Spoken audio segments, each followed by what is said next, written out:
Hi everyone, thank you for your attention. I'll be doing two things for you in this video. First, I will be explaining how we scored the judge test.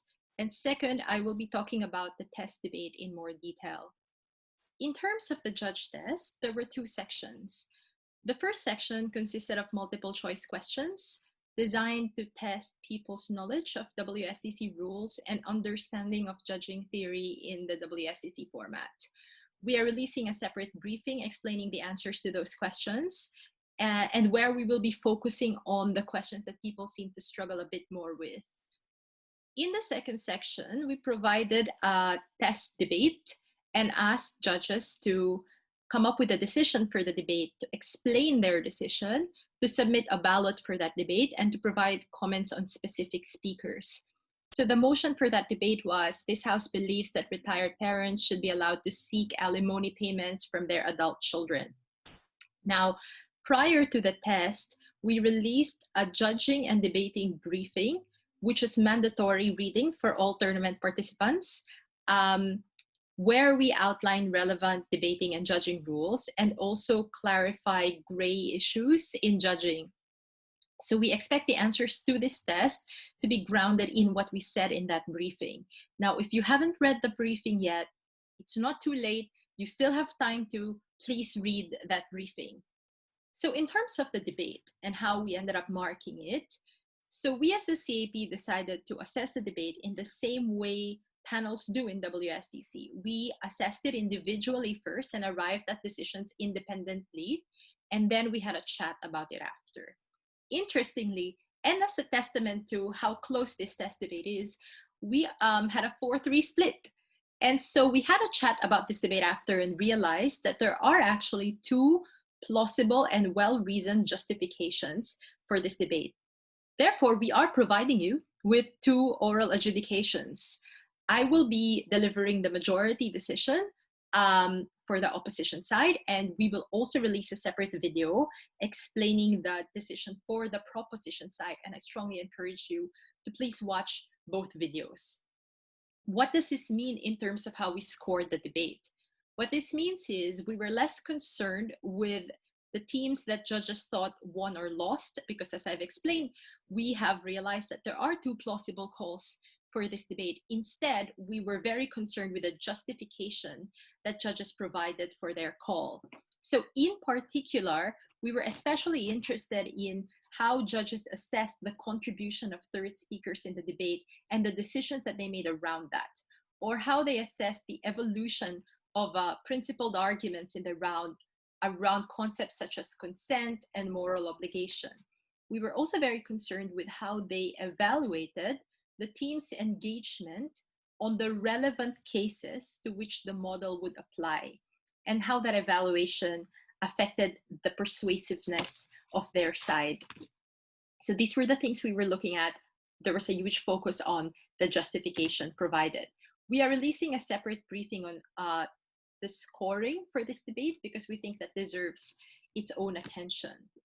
So when I explain the decision for the opposition side, I will also refer back to the advice we provided in the briefing on how to provide effective reasons for one's decisions. This was an above average debate. It was won by the opposition side on a close margin. Before I move on to the key questions in this debate, I think it's important to revisit our understanding of what each team is defending. So the proposition side is defending a specific model that allows parents to demand financial support from their children under a set of conditions. So parents can petition their children for this support through courts. The parents need to be retired, and they need to be in a situation where they need financial help because they are struggling and cannot afford to maintain themselves or their standard of living. Next, children need to have the financial capacity to provide this help.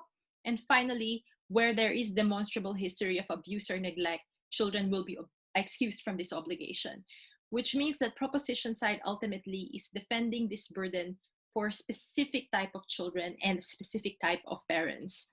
The opposition, on the other hand, is defending the status quo, where they argue that there are some cultural incentives or expectations that exist for children to provide for their parents in their old age, but there are no legal obligations to do so. There are three issues in this debate. The first two are quite important, and the third one I felt was not really decisively won by either team and did not factor much into my decision for the debate. So the first one is there a special relationship between parents and children such that parents are entitled to this support, which is an issue I thought opposition won narrowly. Second, is legal compulsion legitimate? And this is where we deal a lot with the model provided by Prop.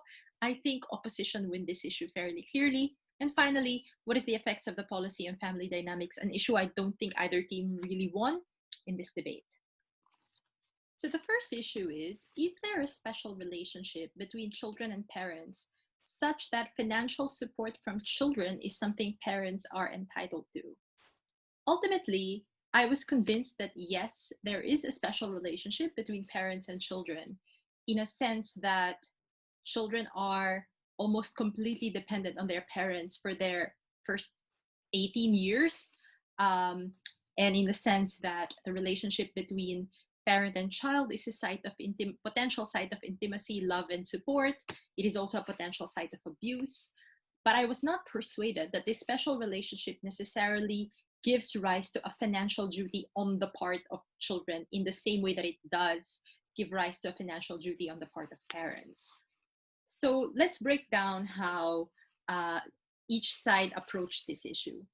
In first proposition, their characterization of the relationship between parents and children is quite transactional.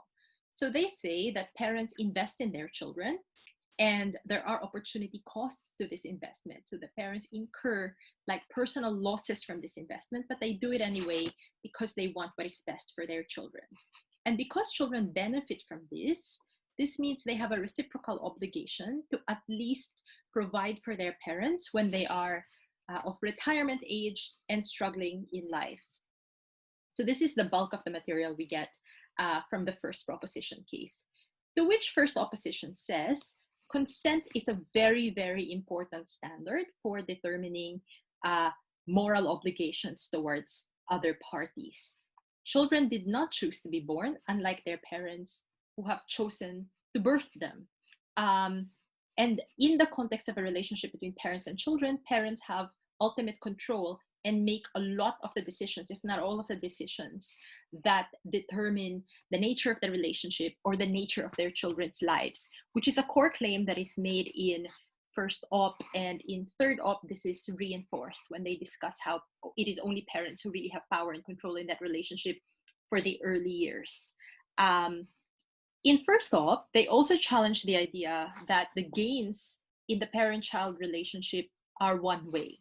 So they argue that actually parents gain a lot from being parents. Some parents have selfish reasons for being parents, and some people may even have sentimental reasons, but regardless, there is a return on investment to the parent for being a parent. In some cases, this might be prestige or status. In some cases, this is the feeling of happiness from raising a child.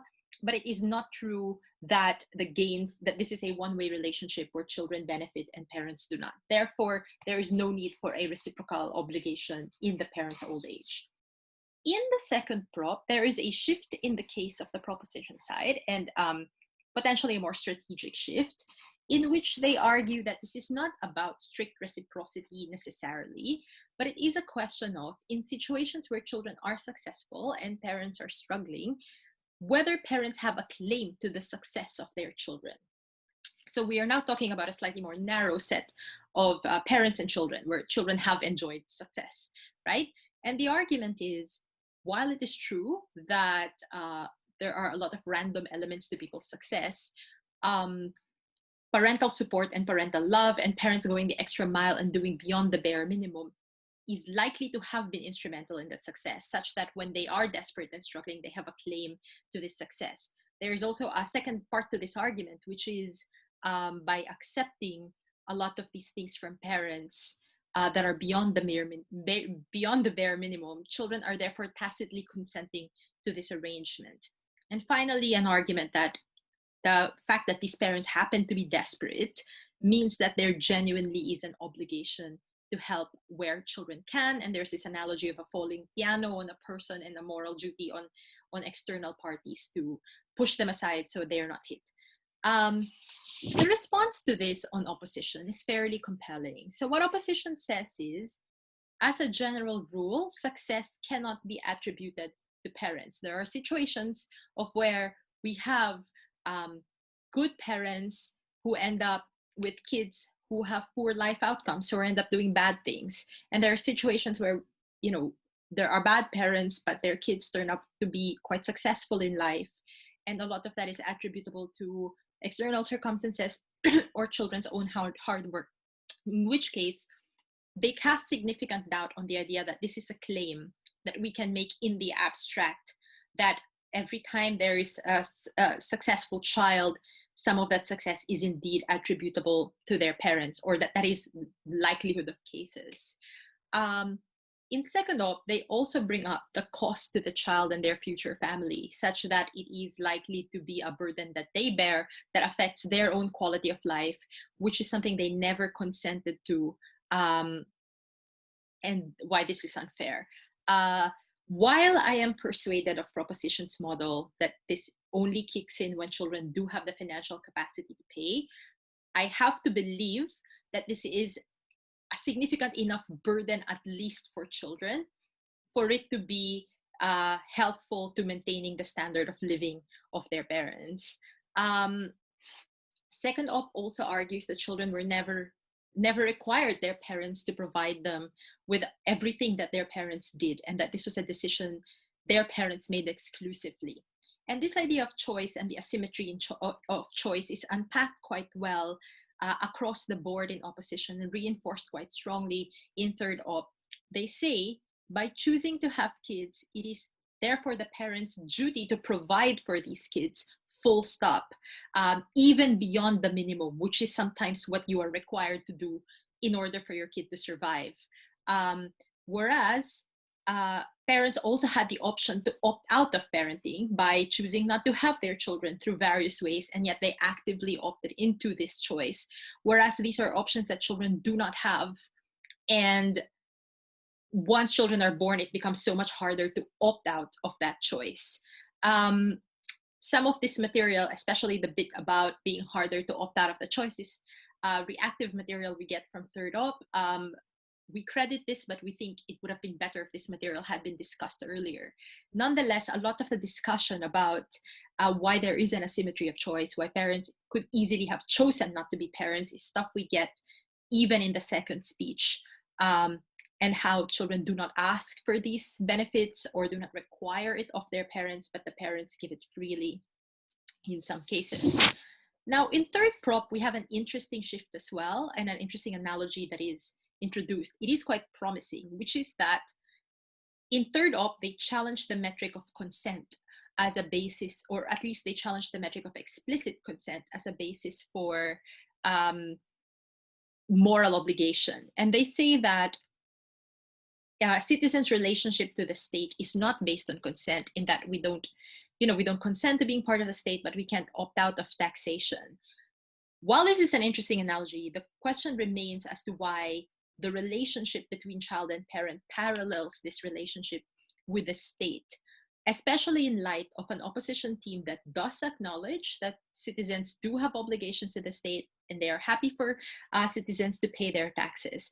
But they argue that in the context of parents and children, it is a different kind of relationship for which this burden should not kick in, because parents chose actively to create their children for a variety of reasons, either selfish or selfless. Nonetheless, it is a choice that they actively made, that they could have opted out of, but did not, but that children had no say in. I found this to be reasonably persuasive. I also found reasonably persuasive the idea that some of these parents may indeed be desperate, but it is not clear to me why, on principle, the obligation must lie with their children and not with the state, which has this obligation to every citizen. The second question in this debate is legal compulsion that is inherent in proposition's model legitimate? I think this issue was more clearly won by the opposition side. First opposition challenges proposition's model and says, look, If your characterization is correct, that the parents we are talking about have indeed invested heavily in their children's welfare, if they have been good parents, and if they had a good relationship with their children, there are enough cultural incentives that exist that would motivate that child to support their parents, especially if these parents are poor. So good parents should already be covered in the status quo. The only plausible reason for why children would not want to financially support their parents is if they've had a bad relationship with their parents. So second prop doesn't exactly respond to this argument directly, but instead provides an indirect response to demonstrate that actually in the status quo, there are parents that are poor in their old age and struggling in their old age, to prove that there are children that indeed do not support their parents. I find this response to be inadequate because it does not show that the parents who are currently suffering are indeed the kind of parents who will be helped by Proposition's model, or are indeed the kind of parents who are not being helped by children who are somehow financially stable but refusing to help them. So at this point, I am left doubting whether it is the children who have had healthy upbringings who are going to be the ones affected by this policy, or moved by this policy, or have a need for this policy in their lives. Second op reinforces this attack by saying that if parents were truly destitute, and if they had a good relationship with their children would step in and actually help out. And reluctance is only a result of having had damaging relationships with their parents that the legal system may not have picked up on. I find this response to be compelling, although I would have wanted more content development on the argument of damaging situations that the legal system may not necessarily have picked up on. In third prop, there is a defense of the model, which says the really bad cases of abuse or neglect or bad parenting, will get thrown out by the courts anyway. So this largely applies to situations where parents were reasonably good parents or reasonably caring parents. Now, while this is a fair response, I still do not get a response to the question of why is this necessary in the case of kids who have had reasonably healthy upbringings? Why is a legal compulsion necessary when there are enough cultural incentives to do it, or enough like incentives born out of love or loyalty or family ties to do it, if the situation was as described by Proposition anyway?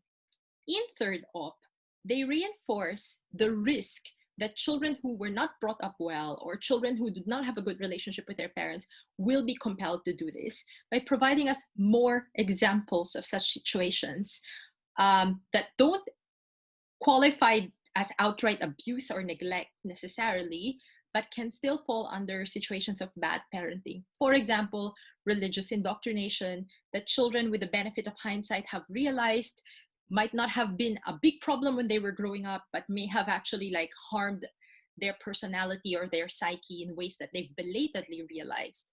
Or for example, emotional distance from their parents, or other forms of more subtle and mild abuse that are hard to demonstrate in a court of law.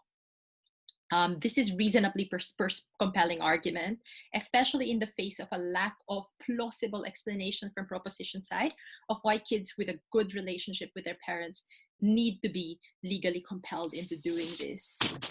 I also think that Opposition reply does a very good job of highlighting to us the set of cases to which the model applies and why the model is unnecessary in this set of cases. In Proposition reply, we get an explanation that a lot of these children, even if they were brought up well and even if they had good parents, may still be selfish and may still feel entitled to their parents' care and support, and therefore not choose to help their parents, and thus need to be legally forced into doing so. At this point, I felt this line of analysis was a bit too late and was quite underdeveloped, if not only alluded to, but never really explicitly explained in the Proposition case. So ultimately, I was convinced that the cases Prop are referring to are already served by the status quo and the cultural incentives that exist in the status quo, And I was also persuaded of significant risk of harm that was raised by opposition, of a situation where we may be potentially extracting support from kids who did not benefit from parental support and love and attention in the same way characterized by proposition as a basis for this obligation. And so I gave this issue to opposition. The third question is, what is the effect of this model on family dynamics, and in particular on parental behavior? I didn't think that either team in particular provided compelling analysis to address this question. So first, the opposition suggests that what the model does is that it introduces self-interest into parent-child relationships, and now creates perverse incentives for parents to push their children into higher paying careers without necessarily establishing the very clear harm of this, or without establishing how this is significantly worse than the status quo where parents already have cultural expectations that children may care for them later on. Nonetheless, second prop responds to this by saying that they are willing to accept this possibility, but even if this is the case, it is still in the child's interest, because the child will then be encouraged to take on better careers and more high-paying careers, and they'll benefit more from parental support and parental love, to which second op says love is a very different question, and parents are already incentivized to provide that in the status quo in the absence of this model, because you already see loving relationships in the status quo. So it is unclear by how much proposition's policy will really result in more love. At the same time, it is also unclear by how much proposition's policy is going to lead to like more transactional abuse. There is a assertion in third prop that this can make kids care for their parents more because of the prospect of legal compulsion. It is unclear why legal compulsion needs to be the tool to get us there, especially in light of the other baggage it carries. Whereas third op says the kind of parents who are likely to respond to financial incentives and change their parenting behavior as a result of financial incentives might very well be the kind of parents who then, in the absence of these clear financial incentives, choose not to have children, which might be a better outcome, but is also not demonstrated necessarily to be the better outcome versus children being born and experiencing these financial incentives. So ultimately, there are superficial forms of engagement between the teams with respect to this issue, but neither team really demonstrates how the model significantly alters parenting incentives from how they work in the status quo, or why it would be supremely wrong or right for that to happen. So ultimately, I don't think this was quite a voting issue for this debate. So basically, what have I done in this RFD? What I've done is, first, I did not count arguments, and instead, as we've recommended in our briefing, evaluated the depth of analysis provided in arguments and responses, and also tracked the evolution of these arguments and responses throughout the debate, and took into account the strategic decisions teams made in terms of which arguments they chose to focus on, or which arguments they did not defend well enough, or which questions they were not able to answer. Second, while I stated what I found persuasive, I did not leave it at that. So there is a type of adjudication that is a bit assertive and says, I simply did not buy that. I was simply persuaded by this. Now, judges also have the burden to explain why we found something persuasive and why we didn't. And that includes making specific references to material in speeches that we found particularly persuasive, and being able to explain why, with respect to the rules of the format, with respect to the criteria we use, and with respect to how the team's arguments and responses engaged with each other. So to be able to explain why we think certain forms of responses beat the argument, or why they mitigated but did not beat the argument. Finally, what I did was compare both teams and how they engaged with the issues. So it is quite important for RFDs to be comparative, and ideally to spend an equal amount of time on both teams, and to be able to illustrate how both teams engaged with each other, and how close or clear the differences between the teams on how they dealt with the key questions in the debate.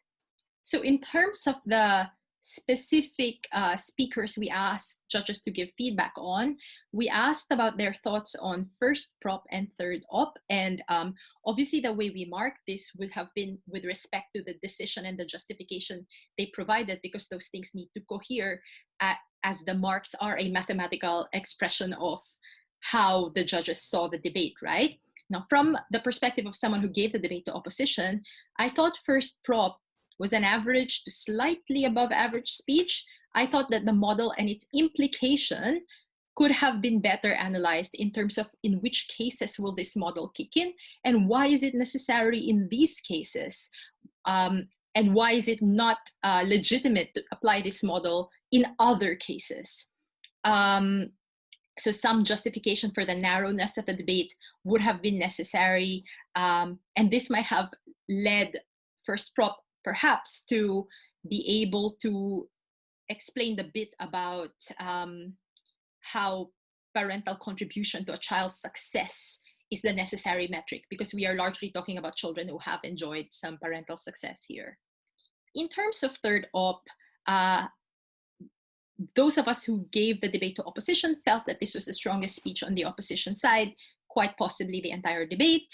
I thought third op was strategically strong in terms of responding to the key claims and the major claims of the other side and taking them at their best, but also showing that their best is not very likely. At the same time, we did have some concerns with how the speech was structured. In some parts, it was a little bit difficult to follow, but ultimately still strategically strong. We thought a lot of the content provided in the rebuttal, particularly in describing why this consent is not symmetric, or why that should be a metric, therefore, for saying that no obligation exists, and also the material provided for demonstrating why it is very likely that there are many cases of bad parenting that won't be picked up on by the legal system was quite compelling. This is material we did give credit to. In content, a lot of this material builds on core claims that have already been made by earlier speakers in a way that is responsive to attacks, very, very good and very powerful attacks that were also raised at third prop. We thought the speaker was generally stylistically good, perhaps speaking a bit too fast in some parts, and our scoring for this debate will be discussed in a different video.